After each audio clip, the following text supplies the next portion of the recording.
Hi guys, Jay Smith here, welcome to the AskGolfNut channel and welcome to possibly Taylormade's nicest iron that they have ever made, the new P770. I liked the old P770, it basically looked like a baby brother to that of the P790. This looks much more down the route of the TW, the Tiger Woods line of the blades, and I'm a blade player so I like those. These look just lovely. Possibly my favourite iron that Taylormade have ever made. Size-wise, it's not very big whatsoever. You're looking at top line is fairly thin. It's medium to thin. Sole thickness, they have re-engineered the sole a little bit as well, where the trailing edge, you see you've got a little chamfering. Blade lengths are relatively small, but you've got tech in here. You've still got the same tech as the old P770 in the new one, so you've got the flighted technology where they've got the tungsten and they're moving it up and down. What I mean by that is when it comes to, say, the 4-iron, I've got the 7-iron here, got the fitting head, but in the 4-iron, well, I think you'd agree, out of all the irons, a little bit more difficult to get the golf ball up in the air. They've got that tungsten in and they're pulling it as low as they can do in the face to try and get the golf ball launching. And when you got in the pitching wedge, you don't need the help getting the golf ball in the air because you've got more loft. So they try and, if anything, raise it up in the head to try and control trajectory. It is forged, you have got that milled face. It does just look lovely. I'm a great fan of this one. Down by the golf ball, it's not the biggest head in the world. It has a touch of offset there, but that is about it. Little pushy.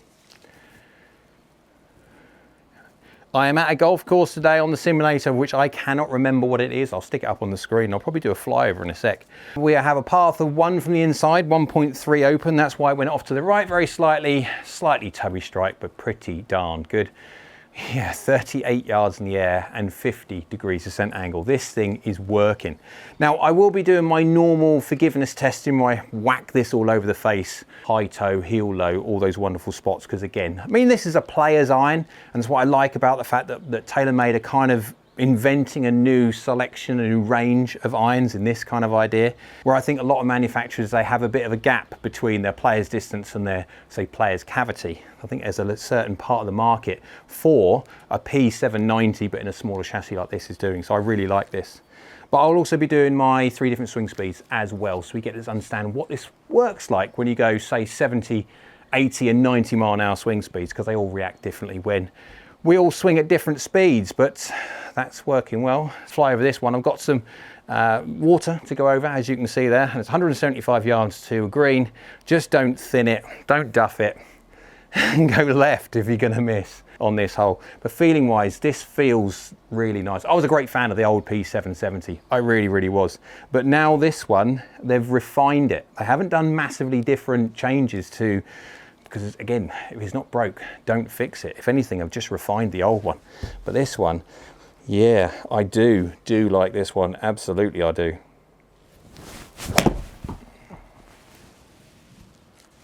Again, it's a fraction higher in the face, maybe 2 mil, but I mean, that is so nice. It really is. Path 0.8, face way 1.8 open, that's it. Just a fraction, yeah, a few millimeters high, but that's about it. But that's just feelings, just so good. Working really well. So 38 yards in the air and 50 degrees descent angle again. Well, see, this thing is going in and it's stopping.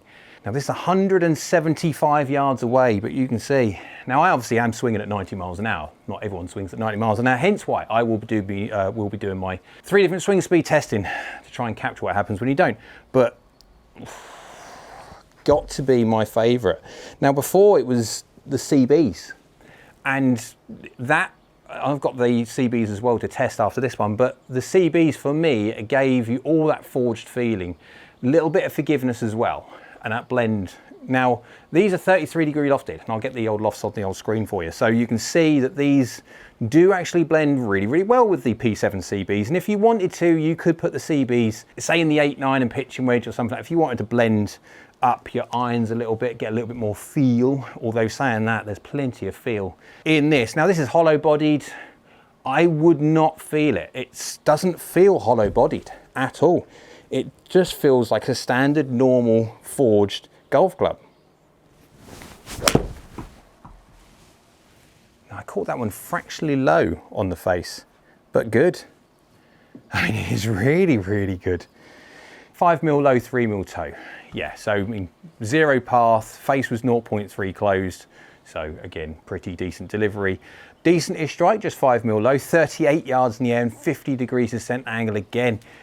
At 169 carry, 177 total. Obviously on here, it rolled back down the green, etc. But I could really game these. Before, when it comes to the P770 old one, yeah, I could game them. I definitely could do, but I preferred the CBs. Now I haven't hit the CBs yet, but it just feels so nice. Well, not much better, because the 770 of old was pretty darn good. I'd be really interested to see, obviously they've changed things a little bit. They've kept all the same technology within reason. They're just trying to refine it. It will be interesting to see how efficient this is when you don't hit the middle. Because again, this is supposed to be a player's golf club, but with a boatload of help in not the biggest head size. This will really attract a lot of golfers, this will. Again, if you think a P790 is just a fraction too big, but you don't want to leave all that help away from your game, P770 is absolutely the way to go. It's a really very good iron. That's another lovely thin, like properly thin. I could feel that. It wasn't quite a finger fuzzer, but it was thin. Path and face were very good. I mean, path was zero, face was just fractionally closed, but there you go, 9 mil low, 5 mil toe. I could feel that one. And we have seen a difference in the drop of peak height, 31.5 yards. Not surprised by that. And descending at 47 degrees. Again, you saw it made the carry and it stopped fairly well considering. I would say you don't have to be a ball striker to play these irons. You can get away with not ideal hits. You've still got that speed slot in the bottom. That happens in the 4 to 7. As soon as you get down 8-9 pitching wedge, that goes away. Again, that's that transition of technology, etc. But it's just really very good. I would absolutely game these, really would do.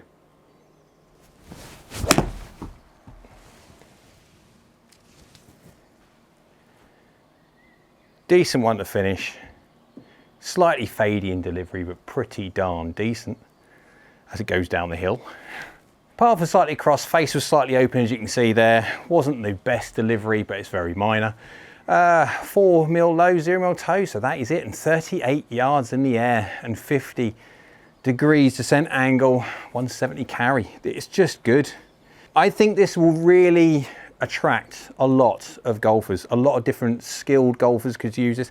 Yeah, okay, if you're going to move around the face massively, then I would say that, yeah, you go down to P790 or even down their game improvement route. Although saying that, with all the tech you've got in here, it'll be interesting to see how well it gets on when I properly mishit it. Now, again, this is 33 degrees of loft, so it's not going to be the most efficient distance-inspired iron out there, but it will be interesting to see what happens when you mishit it. I'll also hit it at 3 different swing speeds, 70, 80 and 90 miles an hour, to see what happens when you put it in different golfers' hands at different swing speeds and how well the new P770 gets on. All the shots hit now on the brand new Taylormade P770. I've hit them at 3 different swing speeds and also done the forgiveness data as well. Hit them from weird and wonderful spots in the face to see how much drop off that you get. So obviously these are players' irons, but they still do have a fair bit of tech inside them. So on the screen now you can see all the ball data and the club head data for 3 different swing speeds. Red is 70 miles an hour, yellow is 80 miles an hour, and blue is 90 miles an hour. If we go to the red one first, you've got ball speed of 95 miles an hour. Launching at 22 degrees and carry of 128. Now that is about 5 or so yards or so short, give or take, of what you will get from, say, a player's distance or a game improvement iron, but this is because of loft more than anything else. Obviously those ones are a little bit more stronger. They do go into a bit more of a rainbow flight, and so you have to be aware of that one. Peaking at 23 yards in the air and descending at 43 degrees, which is pretty darn good. And if you were delivering like this, you could absolutely have the conversation about a 6 iron. I'm not quite sure I would. If it was me, I would be stopping at 43 degrees because obviously these are the averages. When you don't quite catch it, it will go a little bit lower and you are going to start losing a little bit of descent angle because of the misstrike, let's say. And so I think on balance, I would be going 7 iron would be the longest iron before we go into something like a 6 hybrid. Try and get the golf ball up in the air, add a little bit of forgiveness as well with the roll and bulge of the hybrid face. If you go 80 miles an hour, ball speed increases to 108 miles an hour and then carry goes to 151. Peak height 32 yards in the air, which is definitely getting up there now. And we are talking about a descent angle of nearly 48 degrees. Now at this speed, 80 miles an hour, absolutely, you can have the conversation about a 6-iron, possibly even a 5. Again, this is my own delivery, and so everyone will slightly differ. That's why it's so important when it comes to your custom fitting that you keep an eye on your flight and keep an eye on your trajectories to see what composition of golf clubs you need. There's no point in buying irons for buying iron's sake if you're not really going to get the functional use out of them.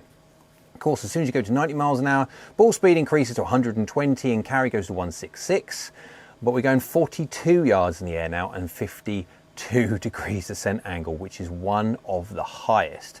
There is a reason why the 90 mile an hour test is going a little bit too high. For me, that's slightly too high. I like to see it going around sort of 37, 38 yards is a lovely number to have, especially because you can move flight if you want. You can hit slightly higher if you want to, and obviously very much so slightly lower. 42 is up there. There's a reason for that, and we'll go into that now. You can see the club head speeds there, 70.2, 80.2 and 90.3 within a tenth of a mile an hour. They're all exactly the same. Efficiency 1.35, 1.35, 1.33. It's very, very close to going 1.34 just through rounding, and the other ones are very close to, it doesn't matter. You will always find efficiency will drop very, very slightly the faster you swing. Why? Is because as faster you swing, you start losing through physics a little bit more in sound, a little bit more in heat, and you do lose a fraction. It's going a bit sciencey now, but there you go. Attack angles 2.1, 2.1 and 2.6. There's half a degree of attack angle difference. There's 1 degree of club path difference, and more importantly, there's up to 0.7 of a degree. No, it goes the other way. So 1.4 degrees of difference when it comes to face to path, but that is it. More importantly, the loft, which is the most important thing. This is a 33 degree static lofted head, and I've delofted it to 30.1, 29.6 and 30, so there's half a degree between all three of them. And I've got strike on there as well. Got strike on there as well, so you can critique it if you wish. Now, the reason why the 90 mile an hour swing speed is going a fraction too high is because of the loft. You see, I'm trying to, as best I can do, as a human being, match the lofts throughout the whole of this test. And so normally at 90 miles an hour, not the faster you go, you can get away with delofting a fraction more and also hitting down a bit more. But I'm trying to keep everything exactly the same to try and showcase what happens to the golf ball as you just swing a bit faster. And you can absolutely see it becomes much more functional the faster you go.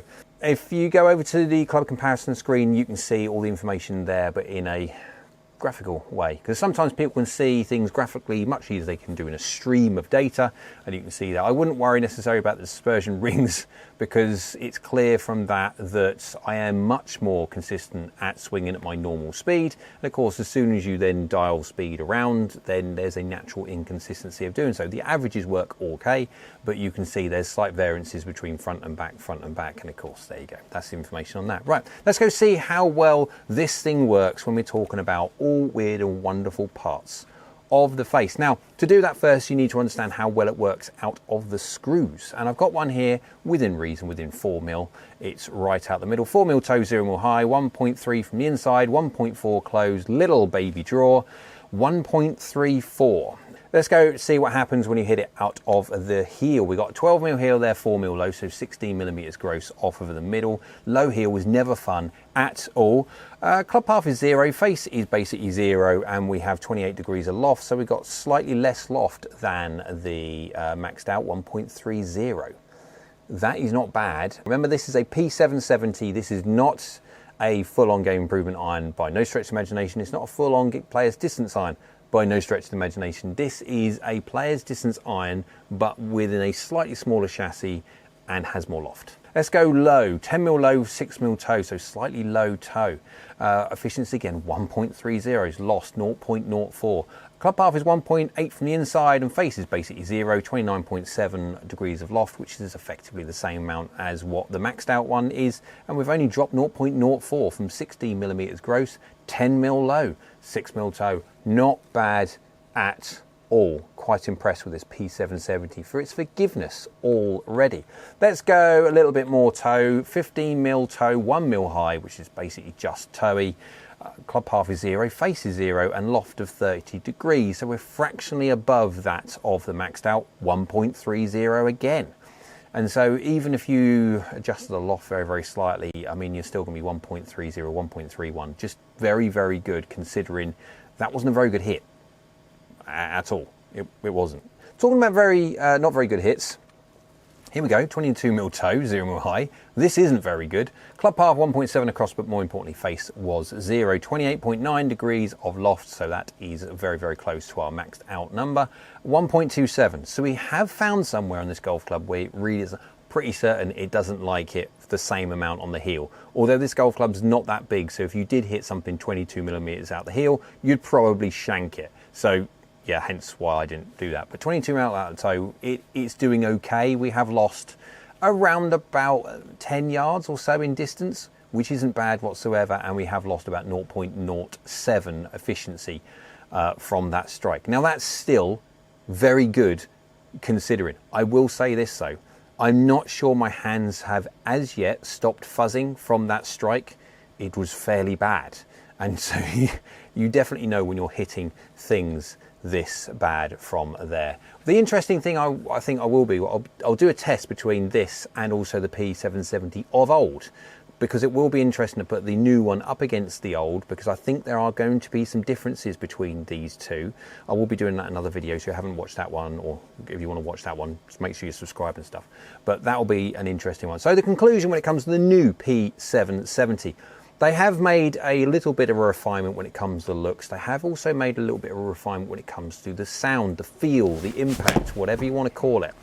And some people care, some people don't. So if you don't care, just ignore what I'm going to say. But for the people that do care, it's a softer hit. They have said that they've tried to work on the feel. They've tried to work a little bit on the looks. They have done that. So if you're a fan of clean lines, of not very big golf clubs, ones that feel fairly soft, yet you want a certain amount of loft, you don't want to go super cranked, and you want as much help as you can pack into a relatively small head, then the P770 absolutely has to be one of the top options on the market right now.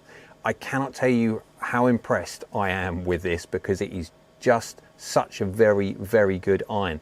I used to like the P7MC. Out of all of the range, the P7MC was my personal favourite because I'm a blade player, so I like that. I mean, I've got to do the CB. I'll do the CB straight after this one, but I mean, it's going to have to do pretty well to beat the P770 on balance of looks, feel, performance, forgiveness. Overall, just an amazingly good iron from Taylormade. So, hope you liked the video. If you did, go on, big thumbs up, hit that like button. YouTube likes so do I. Down there is also a subscribe button. It is free. It is great for the channel. It helps out if you could subscribe. So thank you. And next that is a bell icon. That's a notification bell. If you click that button, that will notify you next time I upload another video. So hope you're well. We'll see you again soon.